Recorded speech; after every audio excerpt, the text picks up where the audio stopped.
Hello viewers आज मैं आपके लिए लाया हूँ फेमस पाकिस्तानी एक्टर नबील ज़ुबैरी के 5 बेहतरीन ड्रामा सीरियल की लिस्ट।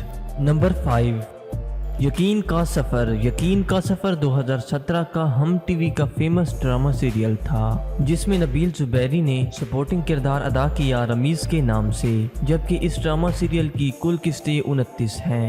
नंबर 4, जुदा हुए कुछ इस तरह 2021 का हम टीवी का ड्रामा सीरियल है, जिसे खलील रहमान कमत ने तहरीर किया, जबकि इस ड्रामा सीरियल में नबील ज़ुबैरी असद का रोल प्ले कर रहे हैं। नंबर 3, दिलरुबा 2020 का रोम कॉम हम टीवी का ड्रामा सीरियल था, जिसमें नबील ज़ुबैरी ने राजी का किरदार अदा किया, जबकि कुल एपिसोड इस ड्रामा सीरियल की 24 हैं। नंबर 2, औलाद 2020 का एयरवे डिजिटल का मोटिवेशनल इमोशनल ड्रामा सीरियल था, जिसमें नबील ज़ुबैरी ने बिलाल का रोल अदा किया, जबकि कुल किस्तें इस ड्रामा सीरियल की 31 हैं।